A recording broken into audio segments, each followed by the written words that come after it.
Michelle stood at the altar, her face, pale, tears streaming down, wearing a beautiful white wedding veil, the rain pouring down outside the church. It was supposed to be the happiest day of her life, but the groom, Jax, never showed up. Instead of saying, "I do," he sent a text message. He was leaving her for Bianca, the richest heiress in the city. Michelle was shattered, humiliated in front of everyone. But as she sobbed in the empty church, a massive black car pulled up. A man stepped out, a man more powerful and dangerous than Jax could ever imagine. Donald Dung, the Mafia King of Europe, and he had a proposal that would change everything.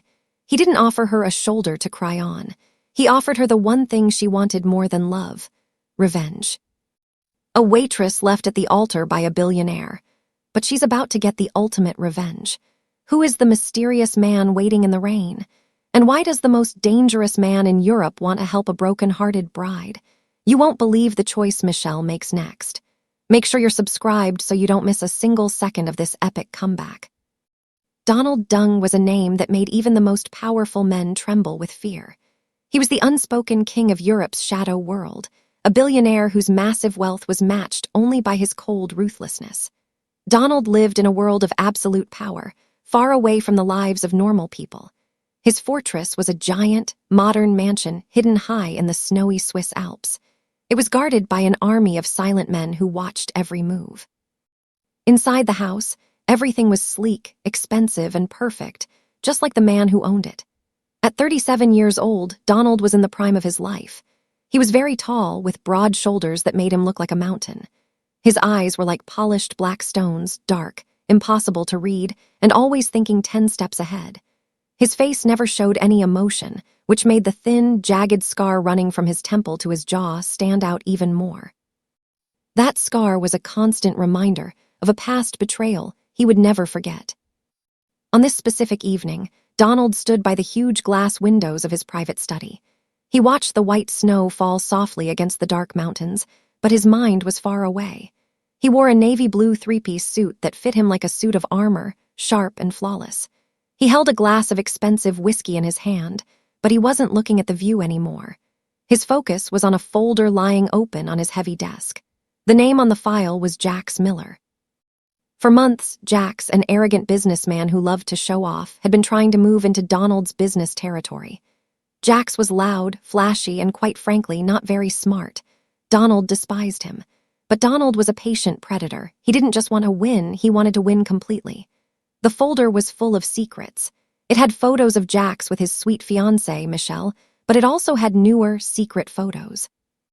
These photos showed Jax sneaking around with Bianca Rossi, a greedy heiress who owned a massive shipping company.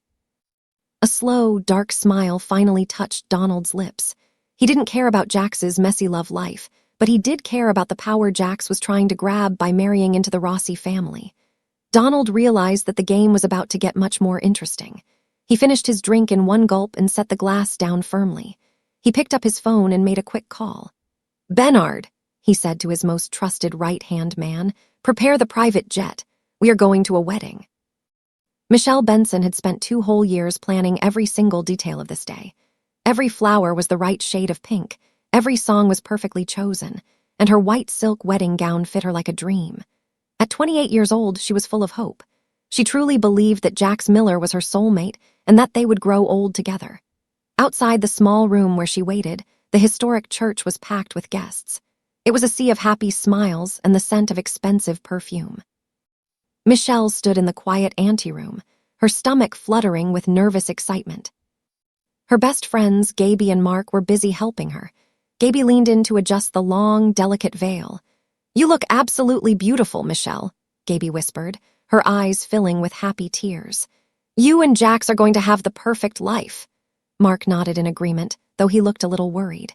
He knew how much Jax had insisted on a huge, expensive budget for this wedding, but he didn't want to ruin the mood now. Michelle took a deep breath to calm her heart. In the distance, she could hear the deep, booming notes of the organ music starting. It was time. She smoothed her dress and prepared to walk out. But suddenly, Gaby's phone buzzed violently in her hand. Gaby looked down at the screen, and in an instant, her face turned as white as Michelle's dress. She dropped the phone on the carpeted floor as if it had burned her skin. Mark quickly picked it up, and as he read the screen, his jaw dropped in pure horror. "What is it? What's wrong?" Michelle asked. A cold, tight knot began to form in her chest. Mark didn't want to look her in the eye. "It's Jax," he muttered, shaking his head. He posted a picture on social media just 10 minutes ago." Michelle grabbed the phone from his shaking hands. Her heart stopped. It was a photo of Jax and Bianca Rossi standing in front of a shiny private jet. They were laughing, and Bianca was showing off a diamond ring so large it looked fake. The caption was like a knife to the heart, "Traded the waitress for the queen. Sorry, not sorry. New beginnings, Rossi Empire." The knot in Michelle's chest exploded into sharp, agonizing pain. Just then, her own phone buzzed with a text message. It was from Jax. It simply said, "Can't do it, Shell. Bianca offers me the world, you understand. Good luck." Michelle felt her knees give way and the whole room seemed to tilt. Her perfect day and her entire future were gone, destroyed by a single post. She had been left at the altar, thrown away like trash just so a man could chase a bigger pile of money. The grand notes of the organ music suddenly cut off, leaving a heavy, ringing silence in the air. That silence did not last long. It was quickly replaced by a confused murmur from the 100 guests waiting in the main part of the church. News travels fast on social media, and the cruel picture of Jax and Bianca was already spreading through the crowd like a wildfire. Some people gasped in shock, while others whispered and smirked behind their hands. For Michelle, the humiliation was total. She stood frozen in the small anteroom, her knuckles white as she clutched the phone in her hand. The pain in her chest was so sharp and intense that she couldn't even cry yet. She felt small, foolish, and completely used. Gaby and Mark rushed to her side, trying to comfort her, but their voices sounded muffled and far away, as if she were listening to them from underwater. "He can't do this. This isn't real," Gaby cried out, throwing her arms around Michelle to hold her up. "We have to go out there. We have to tell everyone to leave right now." "No," Michelle said. Her voice sounded strangely calm, but it was hollow and empty of any life. She gently pulled away from her friends and walked toward the heavy wooden doors that led into the main church. With a deep breath, she pushed them open and stood there, a lone figure in white staring at a sea of shocked and pitying faces. "Jax is not coming," she announced. Her voice echoed in the large, silent space, reaching every corner of the room. "He has left me for Bianca Rossi. Please, you may all leave now." As she spoke the words out loud, the reality of her situation finally crashed down on her. The first hot, stinging tears began to fall, rolling down her cold skin. She felt like an object, nothing more than a toy that Jax had played with and then discarded the moment something shinier and richer came along. She didn't want their pitying looks or their fake apologies. She just wanted to disappear from the world. Without another word, Michelle turned around and ran. She bolted out the back exit of the church, ignoring her friends as they called her name. She didn't care about the rain that had just started to pour down, soaking her beautiful white silk dress and turning the hem into a muddy mess. She didn't care where she was going. She just needed to be alone in the dark. Michelle stumbled out into the dark, rainy churchyard. Her expensive wedding veil, which had once looked so beautiful, was now dragging through the thick mud. She was sobbing uncontrollably, her chest heaving with great, racking gasps that felt like they were tearing her apart. Her legs finally gave way, and she collapsed against the cold, rough stone wall of the church. The heavy rain mingled with her hot tears, soaking her to the bone. In just a few minutes, she had lost her fiancé, her future, and her dignity. She felt completely destroyed, like a piece of glass shattered into 1,000 tiny bits. But then something strange happened. The freezing rain suddenly stopped hitting her face. The world around her stayed loud with the storm, but she was suddenly dry. Michelle slowly looked up and saw a massive black umbrella blocking the downpour. Holding the umbrella was a man. He was incredibly tall, standing like a giant in the dark, rainy twilight. His presence felt as solid and immovable as a mountain. It was Donald Dung. Michelle froze, her breath catching in her throat as she instantly recognized him. Everyone in the city knew the name Donald Dung. He was like a myth or a scary story that parents told their children to warn them about getting involved with the wrong people. His dark eyes were focused directly on her. It was a sharp contrast to the cold, calculating look he was famous for in the news. In the dim light, the thin scar on his face seemed to glow slightly, making him look even more dangerous. Michelle felt a new kind of fear prickling her skin, but at the same time, she felt a weird sense of safety under his umbrella. He didn't look at her with the same annoying pity she had seen on the faces of the guests inside the church. Instead, he looked at her with something that felt like understanding. Donald didn't say anything at first. He just stood there perfectly still, holding the heavy umbrella and protecting her from the raging storm. "You are wet," he finally said. His voice was a deep, quiet rumble that seemed to vibrate in the air. Without waiting for an answer, he pulled his expensive cashmere suit jacket off his broad shoulders and draped it over her trembling, soaked frame. The jacket was warm and smelled faintly of expensive wood smoke and success. He didn't offer her empty words of comfort. Instead, he offered her respect. In that terrifying and silent moment, Michelle realized that this was not just a lucky meeting. This man, the most dangerous man in all of Europe, was here specifically for her. Before Michelle could find the right words to speak, Gaby and Mark burst out of the church, frantically looking for her in the rain. They both stopped dead in their tracks the moment they saw the tall man standing over her. "Donald Dung!" Mark gasped, his eyes widening as he quickly pulled Gaby back a few steps. Gaby stared at Donald with pure terror, her breath catching in her throat. Michelle slowly stood up, her legs still feeling like jelly. She was still draped in Donald's heavy, warm jacket, which shielded her from the wind. She stuttered, looking at her worried friends. "He was helping me." Donald did not offer a smile or a handshake. He simply gave a short nod to Gaby and Mark, his face returning to its usual mask of stone. "The lady has been humiliated enough for one day," Donald stated. His voice was calm, but it was filled with such absolute authority that no one dared to argue. He gently took Michelle's elbow, his grip firm and steady, and guided her away from her shocked friends. He led her toward the curb, where a line of 3 massive, black-armored SUVs sat idling, their engines humming like sleeping beasts. Bernard, Donald's right-hand man, stood by the middle vehicle and opened the heavy door for them. Without stopping to think, Michelle stepped inside. She was driven by a desperate, burning need to escape the church, the mud, and the pitying eyes of the guests. Donald slid into the seat next to her, and the door closed with a solid thud that shut out the sound of the world. The interior of the car was lush, warm, and completely silent. Michelle sat there shivering, the reality of what she was doing finally hitting her. She was sitting inches away from the Mafia King, a man people feared more than death itself. Donald opened a small, hidden compartment and handed her a glass of fresh water. "Drink," he commanded softly. Michelle took the glass with trembling hands and swallowed the water. It helped clear the tightness in her throat. "Why?" she finally asked, her voice cracking with emotion. "Why are you helping me? You don't even know me." Donald did not look at her immediately. He spent a long moment staring out the tinted window as the empty church disappeared into the rainy distance. Finally, he turned to her, his obsidian eyes burning with an intense light. "Because, Michelle," he began, his voice low and serious, "you are not the only one Jax Miller has betrayed, and I despise men who treat loyalty like a bargaining chip." They arrived at a luxurious, secluded hotel Donald owned. He had arranged for a penthouse suite and new clothes for Michelle. As she stood in the shower, washing away the mud and the tears, Michelle's sadness began to transform. The pain was still there, a deep, aching wound in her heart, but on top of it, a powerful, hot rage was blooming. Jax hadn't just left her. He had used her as a placeholder until something richer came along. He had made her a laughingstock. She thought about his text, about how he said she would understand. No, she would never understand.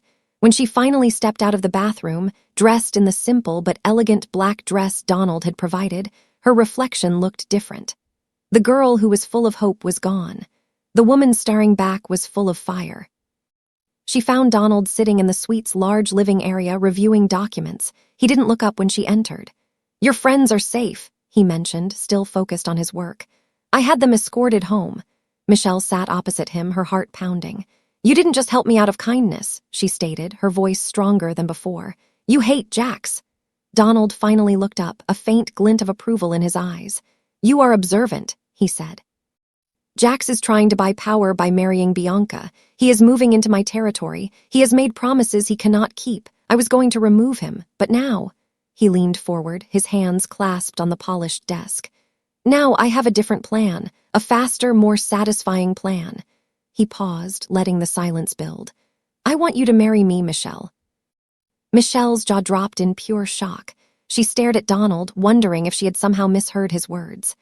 Marry you, she whispered, her voice barely audible in the large room. Why me? She knew she was beautiful, but she was also realistic. A man like Donald Dung did not marry for love, and he certainly did not marry women who worked as waitresses. He was a man who married for power, for strong alliances, and for total control. Donald stood up slowly and walked to the floor-to-ceiling window, looking out at the glittering city lights below. Jax traded you away because he wanted the Rossi empire, he stated simply, his back to her. If you marry me, you don't just get a husband. You get the one man that Jax Miller fears most in this world. You get the one thing Jax can never buy with all of Bianca's money, my protection, and my name. He turned back to face her, his expression more serious than ever. In the eyes of the world, I am a monster, and I do not deny that, but I protect what is mine. If you become a Dung, you will never be humiliated again. You will never have to worry about money or safety for the rest of your life. And together, we will watch Jax Miller lose every single thing he traded you for, starting with Bianca. Michelle realized right then that this was not a romance story. There were no flowers or sweet words. This was a business proposal, a contract written in ambition and a shared need for justice. Michelle was still in deep pain from being left at the altar. She didn't love Donald, and she barely knew him. But when she looked at him now, she didn't just see a scary mafia king. She saw a shield. She saw the perfect way to make Jax feel the same crushing humiliation he had forced on her. You want to use me as a weapon against him, Michelle said. Her voice trembled slightly, but she felt resolute. Donald nodded, his dark eyes unblinking. And you will use me as your shield. It is a fair trade. The choice before her was very simple. She could go home and spend the rest of her life as that poor girl who was left at the altar, or she could marry the king and become the powerful queen who gets her revenge. Michelle did not hesitate.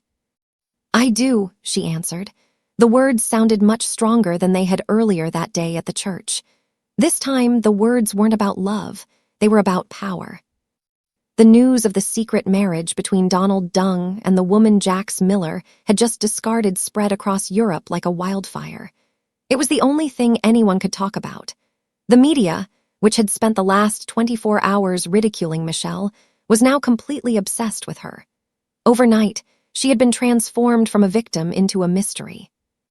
When they made their first public appearance as a married couple at a high-society charity gala, the massive room fell into a dead silence. Michelle looked radiant in a custom, shimmering black gown that caught every light. Her hair was pulled up in a sleek, perfect bun, and a necklace of diamonds, each one larger than anything Bianca Rossi owned, glowed around her neck. She did not look like a heartbroken waitress anymore. She looked like absolute royalty. At her side, standing like a powerful, silent sentinel, was Donald. He wore a sharp, custom tuxedo, and his hand rested possessively on her waist, sending a clear message to everyone watching. Michelle was still nervous deep down, but she kept her chin high. As they entered the main ballroom, she spotted Jax and Bianca standing in a far corner.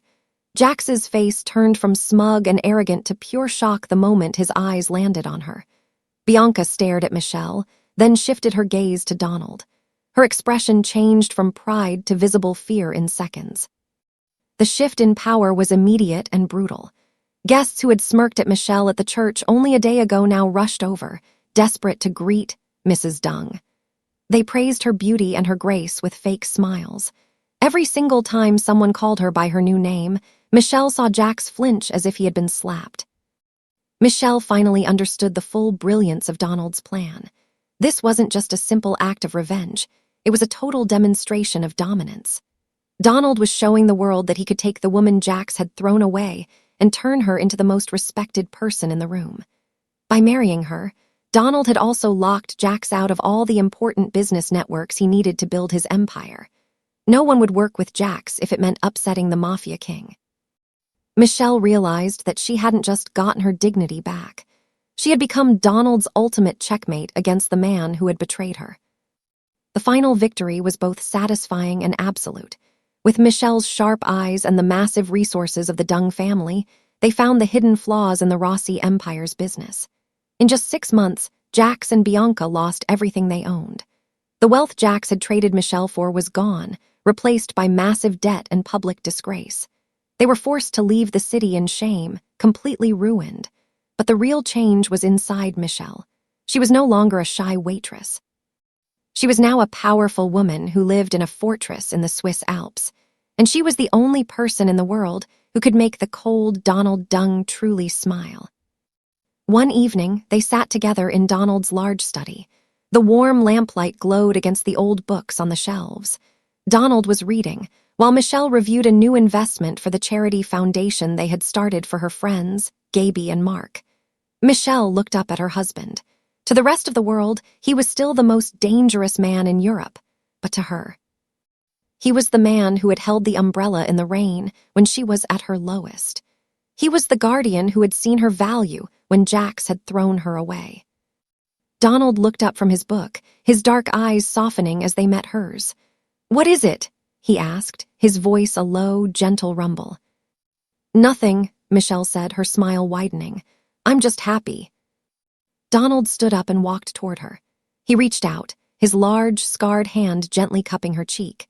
The air between them suddenly felt electric, thick with a new kind of heat that wasn't just about business or revenge. He leaned down, his lips finally meeting hers in a deep, hungry kiss. It was a kiss that tasted of victory and a new, growing love. Michelle wrapped her arms around his broad neck, pulling him closer as the fire in her heart burned brighter than ever before. In the quiet of their mountain home, they realized that their marriage had become something much more than a contract. They had found a deep passion in each other's arms, a bond that was stronger than any empire. As they moved together in the soft light, the shadows of the past finally disappeared. They had created a kingdom worth protecting, built on loyalty and a love that neither of them expected to find. From a crying bride in the mud to the queen of the Swiss Alps, Michelle finally got the justice she deserved. Jax and Bianca thought they could throw her away, but they forgot that loyalty is the most expensive thing in the world. Did you enjoy seeing Jax lose everything? Drop a team MICHELLE in the comments if you loved this ending. If you want more stories of high-stakes, revenge, and powerful romance, smash that like button and click the video on your screen right now to start your next binge watch. See you in the next story.